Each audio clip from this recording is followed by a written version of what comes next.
आपके last time मैंने Saturday में सिलेबस बताया था, तो सिलेबस में मैंने बताया था आपकी जो फर्स्ट यूनिट है, फर्स्ट यूनिट में आपके आता है भारतीय सामाजिक व्यवस्था, इंडियन सोशल सिस्टम। उस भारतीय सामाजिक व्यवस्था में आपके भारतीय समाज की विशेषताएं जो कि मैंने आपको सैटरडे को पढ़ाई थी। और आज वर्ण व्यवस्था, वर्ण व्यवस्था यानी वर्ण सिस्टम, ये आप सब पढ़ोगे।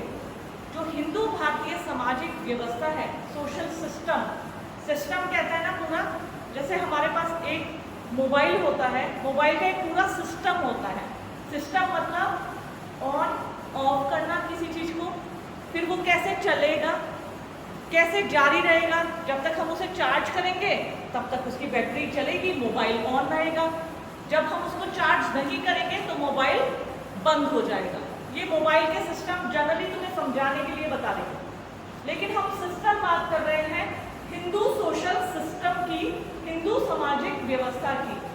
हिंदू सामाजिक व्यवस्था कहीं ना कहीं है टिकी हुई है अपनी वर्ण व्यवस्था पर, अपने धर्म के सिद्धांत पर, अपने पुरुषार्थ पर, आश्रम व्यवस्था पर, संस्कारों पर ये टिकी हुई है। उसका जो बेस है वो क्या है? ये सब सिस्टम है। आप कहेंगे नहीं मैडम ऐसा तो नहीं है, हिंदू सामाजिक व्यवस्था ऐसे टिकी हुई है, तो मैं तुमसे कहूंगी क्यों? शादी विवाह उत्सव में सम्मिलित होते हो? होते हो? अच्छा, हल्दी वगैरह भी होती होगी, हल्दी रीति रिवाज, मेहंदी की रस्म, ठीक है। फिर मुंडन संस्कार में जाते हैं हम, उपनयन संस्कार जैसे होते हैं कभी कभी किसी के यहाँ या खुद हमारे यहाँ होते हैं, हम जाते हैं। तो वास्तव में हम अगर इग्नोर भी करें कि नहीं हम हिंदू सोशल सिस्टम को नहीं जानते, इसकी व्यवस्था से परिचित नहीं है, लेकिन आम भाषा में, नॉर्मल जिंदगी में हम इन सब चीजों का पालन करते हैं। कहीं ना कहीं शादी विवाह उत्सवों में सम्मिलित होकर, त्योहारों को मनाकर, तीज त्योहार उत्सव होते हैं उनको बनाकर बहुत सारे संस्कारों का पालन करते हैं।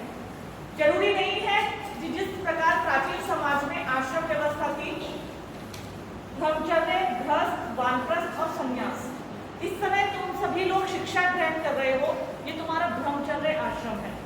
कहीं ना कहीं हम इन सब चीजों को पालन कर रहे हैं। उसी हिंदू सोशल सिस्टम का एक प्रमुख जो सिस्टम आता है वो है वर्ण सिस्टम, जिसे हम कहते हैं वर्ण व्यवस्था।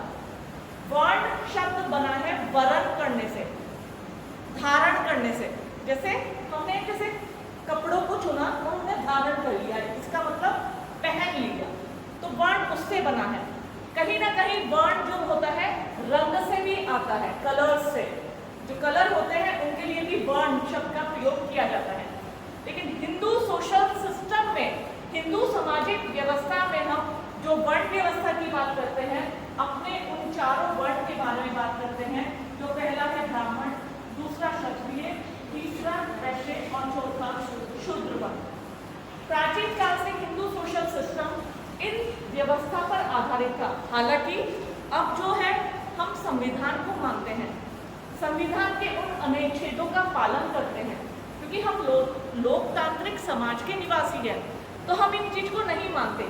लेकिन कहीं ना कहीं हम अपनी संस्कृति, रीति रिवाज, रहन सहन, इनको देखें तो कहीं ना कहीं हम इनसे आत्मसात होते हैं। आज भी हम गांव में चले जाएं, कुछ ऐसे एरियाज जहां आज भी इन सब चीजों का बहुत पालन होता है, शहरों में नहीं होता। हम कहने लगे कि वर्ण व्यवस्था अब नहीं है, तो ये सोचना हमारा गलत होगा। और किसी चीज के नेगेटिव एंड पॉजिटिव दोनों इफेक्ट होते हैं। मैं वर्ण सिस्टम की बात कर रही हूँ।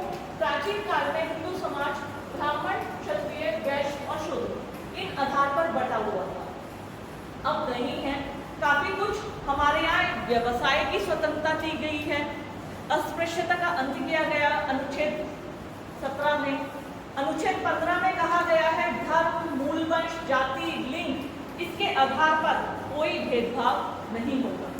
लेकिन क्या हम उन एरियाज की, उन पिछड़े हुए इलाकों की बात करें कि जहां आज भी वर्ण व्यवस्था का, जाति व्यवस्था का कड़ाई से पालन किया जाता है? और बहुत सारे रिसर्च आए हैं ऐसे सामने। हम शहरों में दुकानें देख लें, शर्मा जी पान भंडार, वर्मा जी ताले वाले, ठीक है, और बहुत सारी दुकानें अलग अलग नाम से, अलग अलग जातियों के नाम से प्रचलित हैं। पहले हम कहते थे कि जो व्यवसाय होते थे कि व्यवसाय किसके आधार पर बटे हुए थे, ब्राह्मण, क्षत्रिय, वैश्य और शुद्र, कि चमड़े से जूते बनाने या उनका काम सिर्फ शुद्ध का होता है। लेकिन आज वुडलैंड, रेडशेफ और रिलैक्सो, बहुत सारी लेदर की ऐसी ऐसी कंपनियां हैं जो बड़ी बड़ी जातों के लोगों ने संभाल रखी है, बड़े बड़े ब्रांड है। इवन तुम आज घर पर जाकर गूगल पे एक ब्रांड सर्च करना, मोबाइल फोन सबके पास है, ठीक है, हम जातियों के कुछ नामों से बड़े चिढ़ते थे, बड़े असहज महसूस होते थे। धोबी, नाई, कुम्हार, चमार, ये सब सुनते थे ना, बड़े अटपटे लगते थे, मन में बड़ा दुख सा होता था कि ये शब्द क्यों बने हैं। लेकिन आज तुम्हें एक बात बताऊं, चमार एक ब्रांड है। तुम गूगल पे जाके सर्च करना CHAMAR, ये वर्ड ब्रांड जब तुम सर्च करोगे, बड़ी बड़ी अमेरिका मल्टीनेशनल कंपनियों में ये ब्रांड चलता है। इस ब्रांड के पर्स, जूते, चप्पल, बड़ी बड़ी लेदर्स की जैकेट्स, वर्ल्ड फेमस है। तो आज इस प्लेटफॉर्म में मैं तुम्हें वर्ण व्यवस्था तो पढ़ा ही रही हूँ और ये बताऊंगी भी ये हिंदू सोशल सिस्टम में क्यों चली आ रही है, लेकिन आज इसको नजर में रखते रखते साथ ही साथ हमें इन चीजों पर भी फोकस करना होगा। भले ही हमारी किताबों में, धार्मिक ग्रंथों में ये है, लेकिन बड़े बड़े शहरों में आज इनको कहीं ना कहीं सकारात्मकता की ओर मोड़ दिया गया है। अब उस तरह भेदभाव नहीं होता, हमारे संविधान में ही हमें प्रावधान दिए गए हैं। वर्ण व्यवस्था की बात करें तो जो ये ब्राह्मण, क्षत्रिय,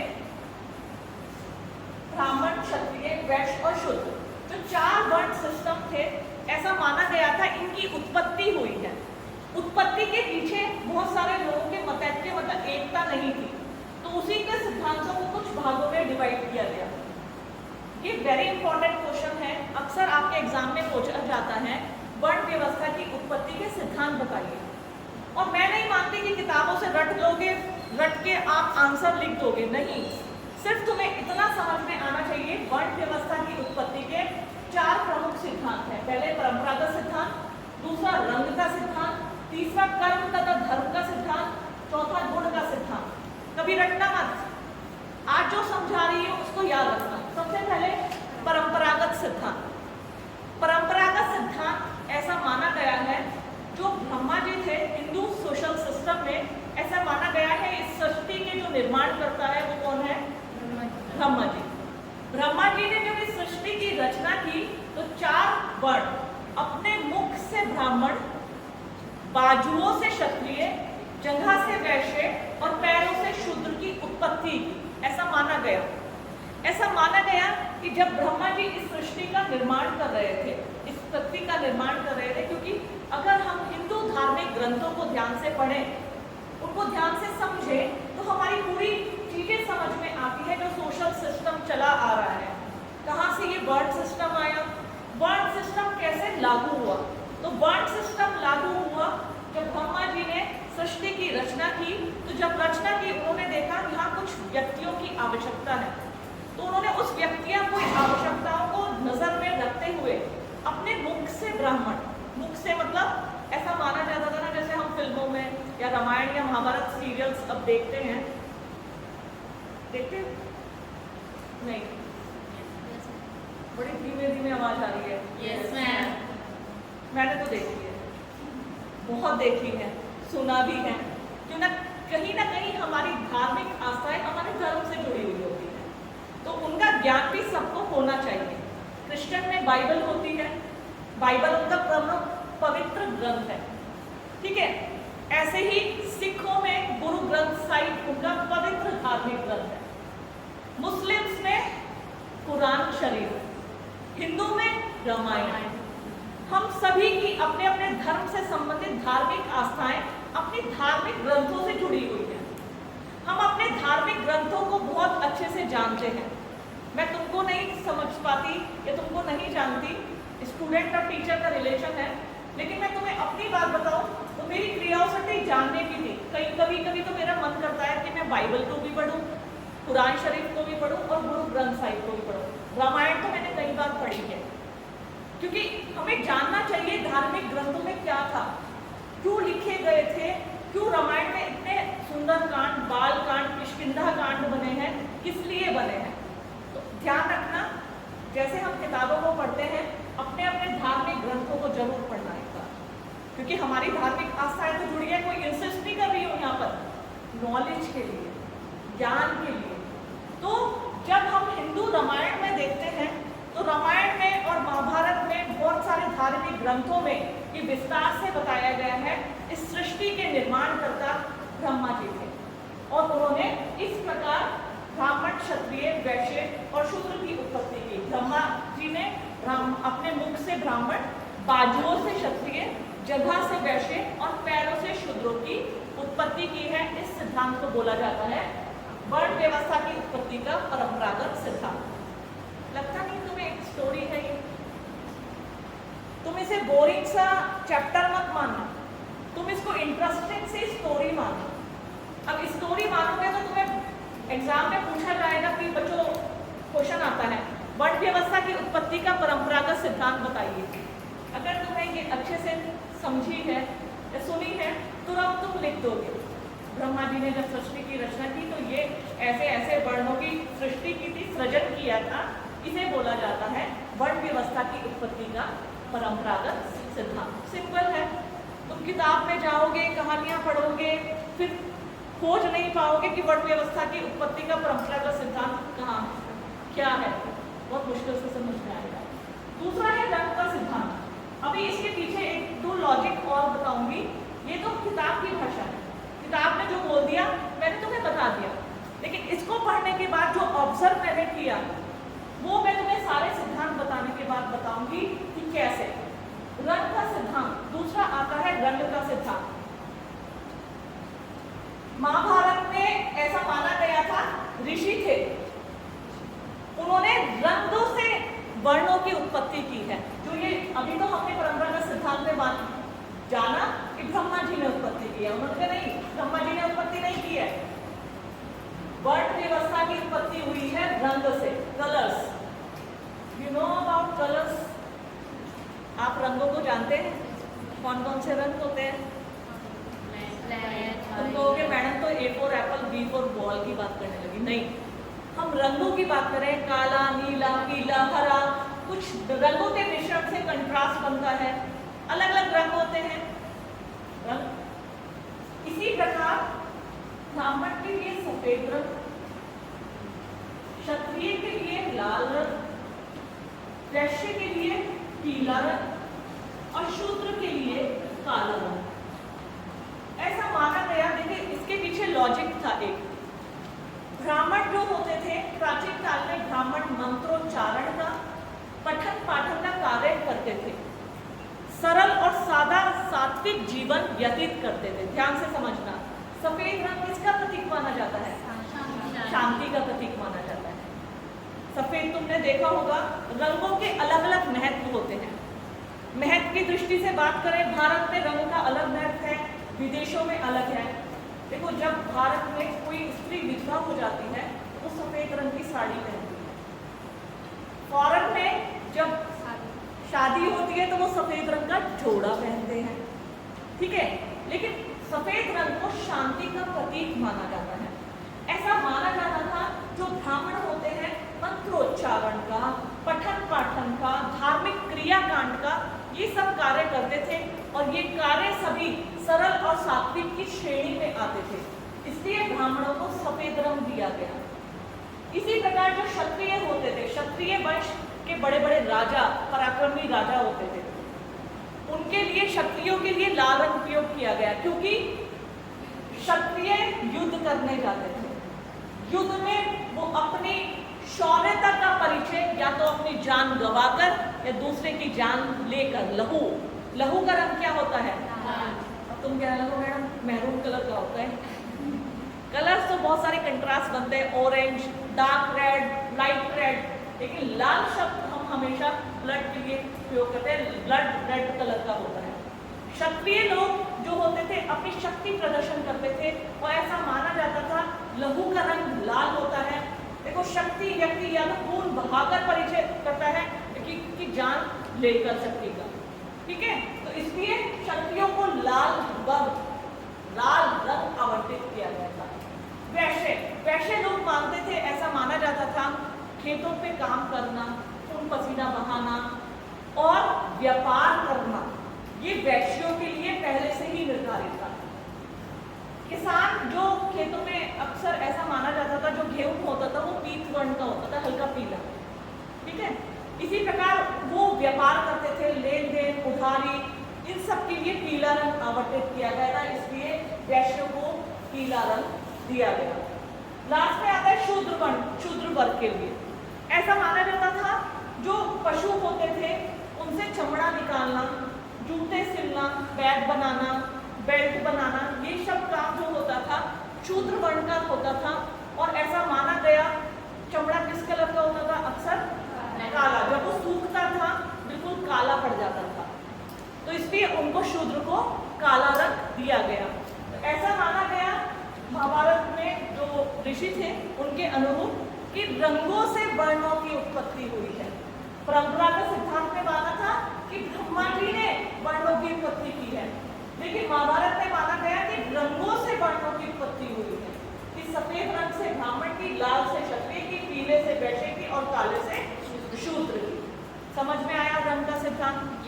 तीसरी थ्योरी आती है कर्म तथा धर्म का सिद्धांत। कर्म या धर्म का सिद्धांत। देखो थ्योरी ऑफ कर्म, कर्म किसे कहते हैं? तुम्हारे मुंह से चुनना चाहती हूँ। कर्म,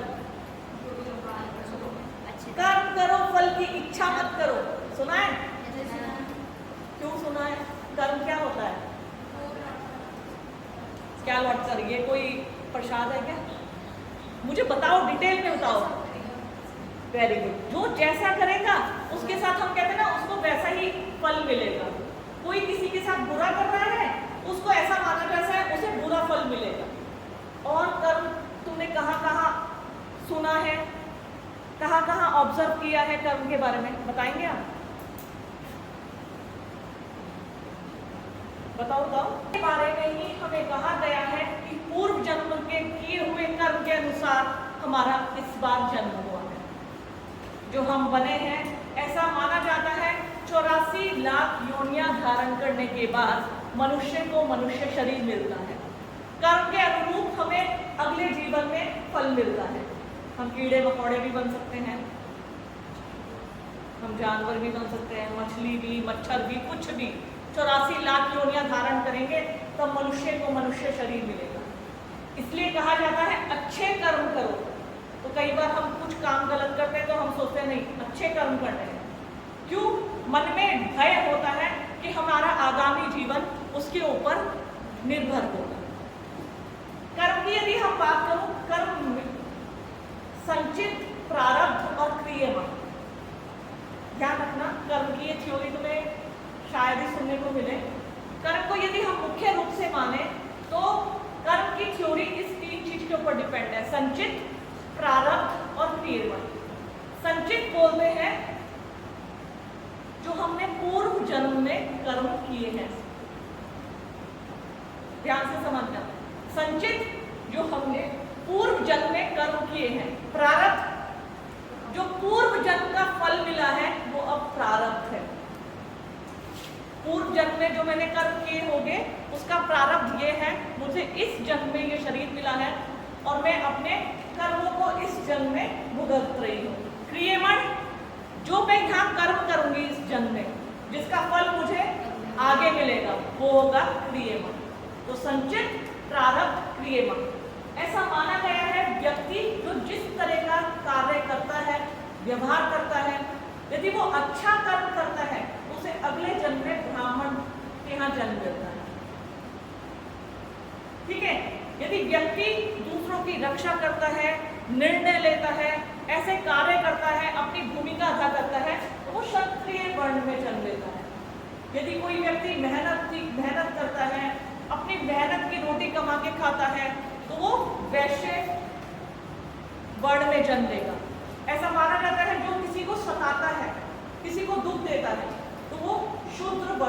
जन्म लेगा। तो ये है वर्ण की उत्पत्ति का कर्म तथा धर्म का सिद्धांत। कर्म मतलब जो जैसे कार्य करेगा उसे अगले जन्म में वैसे ही वर्ण में जन्म मिलेगा। देखो हम किस जाति के किसी धर्म के सदस्य कैसे बने? अपनी मर्जी से, अपनी मर्जी से बने। तो कैसे बने हैं? जिस घर में हमारा जन्म हुआ है ऑटोमेटिकली हम उस धर्म के उस जाति के सदस्य हो गए हैं, हम बन गए हैं। हमने अपने आप से नहीं चुना है अपनी जाति को, अपने धर्म को, वो तो हमने जहाँ जन्म लिया है वहाँ निश्चित हो गया कि हम इस धर्म के हैं या फिर इस जाति के हैं। तो ये है वर्ण व्यवस्था की उत्पत्ति का कर्म तथा धर्म का सिद्धांत। लास्ट आता है गुण का सिद्धांत। गुण भी उसी से आता है। व्यक्ति के जैसे गुण होते हैं, किसी व्यक्ति का ध्यान जिस पढ़ाई में जाता है, पूजा पाठ में जाता है, जैसे गुण होंगे वैसे उसके कर्म होंगे। तो जैसे जिसके गुण माने गए तो उसे ब्राह्मण वर्ण मिला। किसी व्यक्ति का जैसे शक्ति प्रदर्शन में, शौर्य प्रदर्शन में, वीरता में, इसमें वो है गुण ज्यादा रखता है तो उसे क्षत्रिय वर्ण आमंत्रित किया है। इसी प्रकार वैश्य और शूद्र भी। लेकिन अगर मैं इन चारों सिद्धांतों को ऑब्जर्व करूं, यदि यहीं से करूं परंपरागत सिद्धांत से, मैंने किताब की लैंग्वेज पढ़ ली है बहुत अच्छे से, लेकिन अगर मैं ऑब्जर्व करूं ब्राह्मण, क्षत्रिय, वैश्य, शूद्र, ऐसा क्यों कहा गया कि ब्रह्मा जी के मुख से ब्राह्मण, बाजुओं से वैश्य, जगह से क्षत्रिय और पैरों से शूद्रों की उत्पत्ति हुई? तो यहाँ मुझे समझ में आया मंत्रोच्चारण का, पढ़ने पढ़ाने का जो कार्य होता है कहाँ से होता है? मुख से। ब्राह्मण का सबसे ज्यादा कार्य ही उसके मुख से होता है।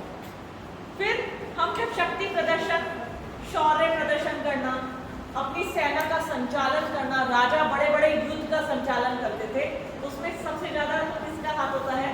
बाजुओं का। शक्ति प्रदर्शन व्यक्ति तभी कर सकता है जब निपुणता हासिल करे वो शस्त्र चलाने में। तो वो शस्त्र में निपुण है तो इसमें उसकी भूमिका है उसकी बाजुओं से। क्योंकि वैश्य खेतों पे काम करना, व्यापार करना, जिसमें हमारे पैरों का बहुत इंपॉर्टेंट रोल होता है। पैरों, अब तुमने देखा होगा बड़े बड़े किसान होते हैं, हल चलाना, फिर फसलों को बोना, फसलों की कटाई करना, उन्हें बेचने जाना, पैसा कमाना, इसमें पैरों का बहुत इंपॉर्टेंट रोल होता है। और चूंकि और जगह का और वैश्य का शूद्र का माना गया है पैरों से, फिट से इसलिए माना गया है, ऐसा माना गया था कि जो शूद्र लोग होते हैं, शूद्र लोग क्या होते हैं? मैंने कहा था ना, चमड़े का कार्य करते हैं और उनका कार्य होता है दूसरे वर्गों की सेवा करना, उसमें हमारे फिट का योगदान होता है। मैंने इनके सिद्धांत को तो माना, फिर मैंने लॉजिक ढूंढा, क्या लॉजिक हो सकता है कि ब्रह्मा ने अपने मुख से ब्राह्मण, बाजुओं से क्षत्रिय, जगह से वैश्य और पैरों से शूद्रों की उत्पत्ति की। तो कहीं ना कहीं ये सब चीज इंटरकनेक्टेड है, चाहे परंपरागत सिद्धांत, चाहे रंग का सिद्धांत, चाहे कर्म का सिद्धांत, चाहे गुण का सिद्धांत हो। तो ये है वर्ण व्यवस्था की उत्पत्ति के सिद्धांत और ये है वर्ण सिस्टम। समझ में आया वर्ण व्यवस्था किसे कहते हैं? फिर से एक बार रिपीट कर दे रही हूँ थोड़ा सा। वर्ण व्यवस्था या वर्ण सिस्टम हिंदू सामाजिक संगठन का प्रमुख आधार स्तंभ है, जिस पर हिंदू समाज खड़ा हुआ है। वर्ण व्यवस्था पर, जाति व्यवस्था पर, पुरुषार्थ, संस्कार, आश्रम व्यवस्था, जिसपे ये इसके आधार स्तंभ है, जिसपे हिंदू समाज टिका हुआ है। अगर ये सिस्टम उठ जाए, संस्कार खत्म हो जाए, आश्रम व्यवस्था, पुरुषार्थ, तो हिंदू समाज डगमगा उठेगा। आज क्यों धर्म की बात की जा रही है? आज क्यों देवी देवताओं और धार्मिक ग्रंथों को अधिक याद, बच्चों को याद दिलाया जा रहा है? क्योंकि अपने धर्म के पालन के लिए सभी अपने धर्म को मानते हैं, चाहे सिख धर्म हो, चाहे क्रिश्चियन धर्म हो, चाहे मुस्लिम धर्म हो, चाहे हिंदू धर्म हो। तो हिंदू सामाजिक संगठन का प्रमुख आधार है वर्ण सिस्टम। इंपॉर्टेंट क्वेश्चन आता है वर्ण व्यवस्था की उत्पत्ति। वर्ण प्रमुख रूप से चार है: ब्राह्मण, क्षत्रिय, वैश्य और शूद्र। और वर्ण व्यवस्था की उत्पत्ति के प्रमुख सिद्धांत है परंपरागत सिद्धांत, जो कि दिया था ब्रह्मा जी ने।